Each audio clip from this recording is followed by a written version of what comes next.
La procédure, puis vous allez voir que même si vous n'avez jamais fait ça, vous allez pouvoir faire l'équivalent d'une prise de sang sans le pouls carotidien.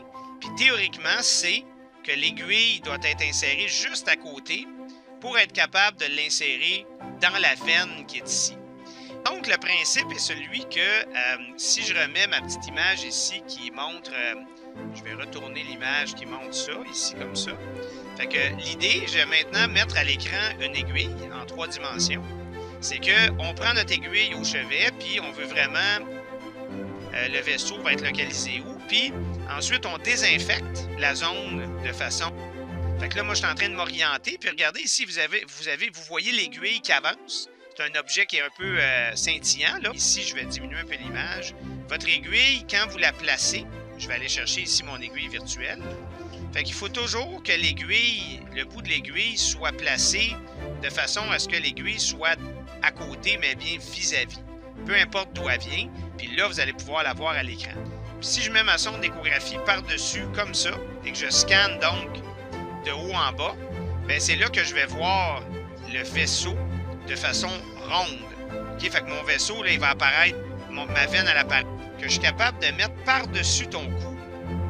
Fait que tu vois ici apparaître en superposition. Fait que vas-y, dépose la sonde sur le cou. Parfait. Ah, ben regarde ça comment. Excellent, regarde-moi ça. Fait que là, à l'écran, tu es capable de voir les vaisseaux. Ça, c'est la carotide ici. On la voit pulser.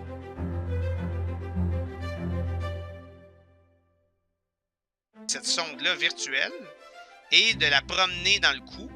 Fait que donc, tu peux arriver puis suivre la sonde. Mettons, tu la superposes exactement.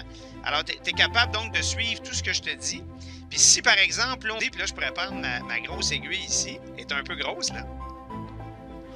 Alors donc, là, je vais faire un zoom encore plus spécifique sur la zone où tu tiens la sonde. Alors, imagine que tu serais, tu sais, en région puis que j'ai besoin de te guider.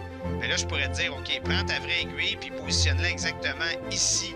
Par rapport comme ça, je ne sais pas si vous l'avez déjà mis comme ça. Vous l'avez déjà? Parfait. Et là, on tire. Fait que donc, comme vous voyez, la sonde un petit peu plus haut, si tu regardes ma sonde à l'écran comme ça. Fait que donc, il faut toujours que tu gardes contact, exactement, comme ça. Fait que donc, si tu scannes de haut en bas, tu essayes, comme tu vois ma sonde à l'écran, de suivre le vaisseau. Échographie, maintenant, avec ta sonde, tu fais juste bouger très légèrement comme ça, d'un côté ou de l'autre. Puis l'idée, c'est que tu bouges du côté qui va te montrer, de l'autre côté. Puis, remets un peu au centre de ton vaisseau, comme tu étais tantôt. Fait que, excellent. Parfait. Puis maintenant, bouge un peu ton aiguille droite à gauche, comme tu faisais. Puis en même temps, bouge un peu ta sonde, vers l'avant ou vers l'arrière. L'idée, c'est de trouver où on voit bien l'aiguille.